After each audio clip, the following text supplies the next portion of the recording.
Welcome back, my dear students. This is the second video for class 9, chapter 1, part 2. Chapter name, as we have discussed, chapter name is motion.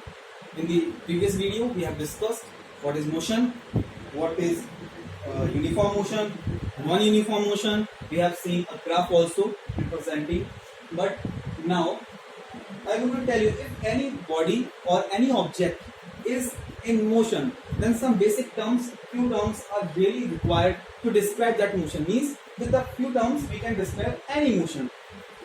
So those terms are speed, velocity and acceleration. Okay, so one by one we'll be dealing with these terms. Okay, so very first term is speed. So what is speed? Speed tells us how fast or slow any object or any body is moving. Means it gives us clear-cut idea about how fast or slow, that is speed. Means if a person is from here at A and moving towards point B, so total he covers total distance 16 kilometers and time taken by him is 2 hours. Then speed can be given by this ratio. This is the formula for them. Speed can also be defined as the distance on time, or the ratio of distance covered per unit time is also called speed.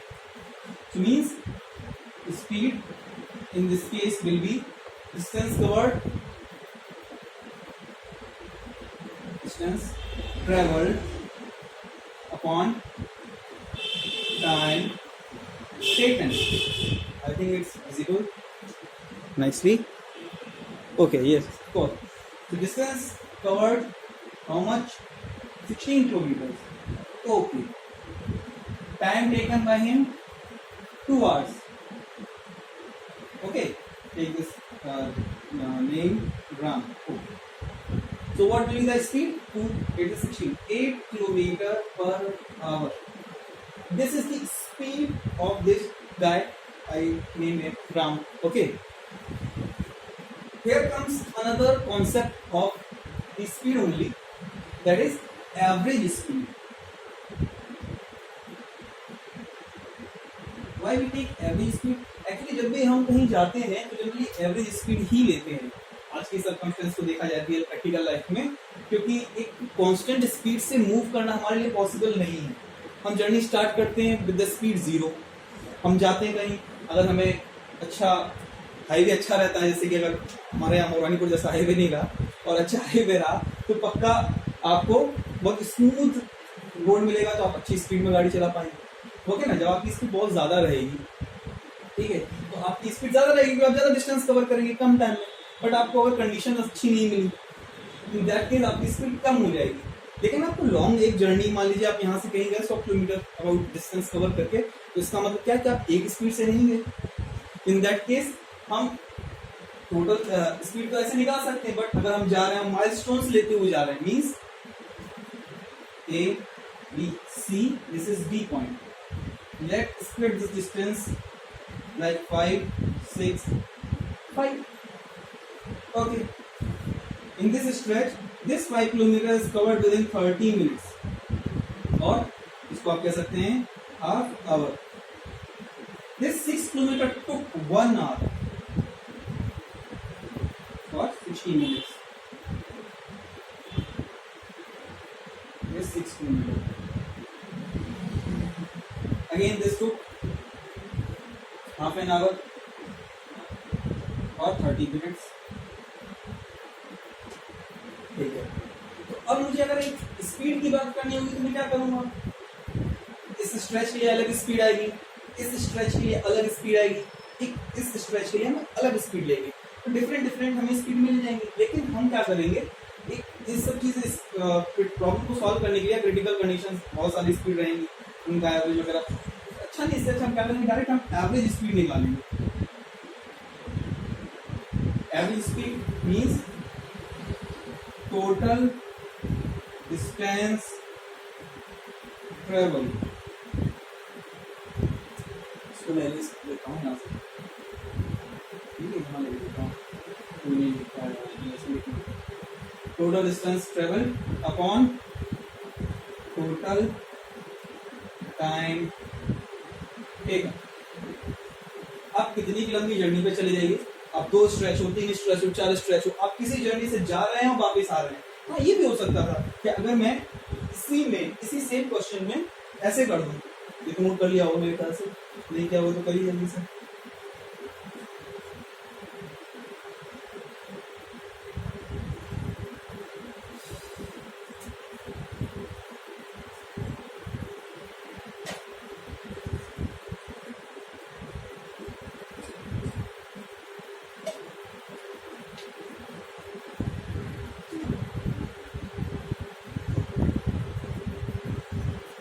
चलिए अगर हम इसको ऐसे भी कर सकते थे कि एक जर्नी है A टू B, पर्सन जा रहा है वापस आ रहा है, मीन्स जैसे 6 kilometre again 6 kilometre, okay, means 6 kilometre जा रहा है and is coming back again 6 kilometre.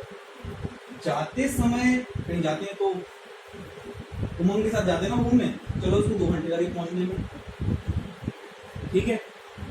आते समय थक गया था, 4 आवर्स लग गए, मान लेते हैं, चलिए तो इसको 1 आवर कर देते हैं, बहुत ज़्यादा हो जाएगा, 2 आवर्स कर देते हैं, ठीक है। इस केस में हम एवरेज स्पीड ही निकालेंगे कि किस स्पीड से हमें टोटल जर्नी की अगर स्पीड पूछी जाएगी। अगर मैं आपसे क्वेश्चन अलग अलग पूछूं, एक पार्ट में कि ए से बी के बीच में स्पीड क्या रही या रिटर्न जर्नी में स्पीड क्या रही, तो आप अलग अलग निकाल सकते हैं। जाते समय 6 किलोमीटर पर आवर, 6/1, वापिस आते समय 6/2, टाइम चेंज हो जाएगा, डिस्टेंस तो वही है, डिफरेंट स्पीड है, लेकिन अगर आप average speed of the whole journey, in that case आप टोटल डिस्टेंस ले लेंगे, तो इसमें टोटल डिस्टेंस हो जाएगा 6 + 6 time 2 + 1,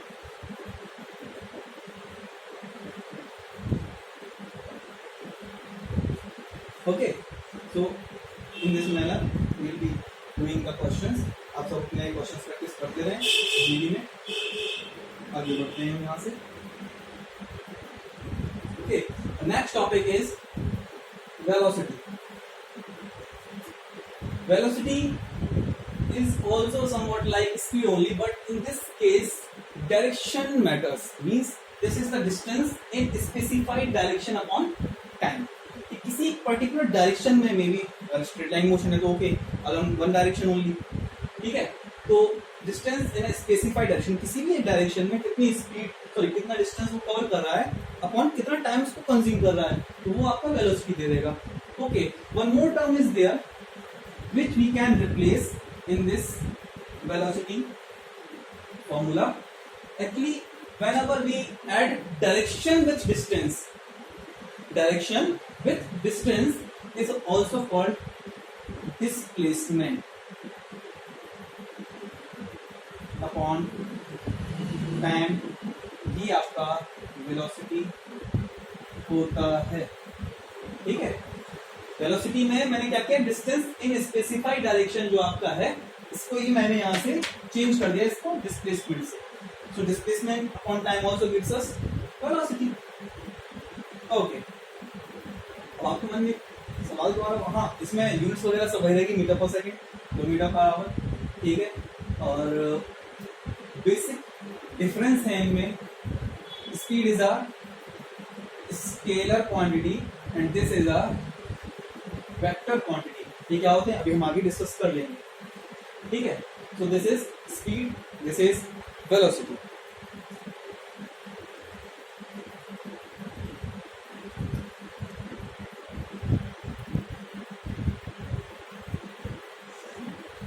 So the last thing I am going to discuss over here, that we have written over here, right? I have written distance and displacement, but what is the difference between them? So let's take first distance. Distance is total path length covered is called distance, okay, and displacement is shortest distance or minimum distance between initial and final position. Okay, so this is distance, this is displacement. Distance is scalar quantity, this is vector quantity, because in this direction is specified. बाकी आगे की बात हम next video में करेंगे, इसमें हम scalar vector quantities के बीच में डिफरेंस देखेंगे। आप लोग एक बार इसको गो थ्रू कर लें और डिस्टेंस और डिस्प्लेसमेंट को एक एग्जांपल से समझने की कोशिश करेंगे। Okay, thank you.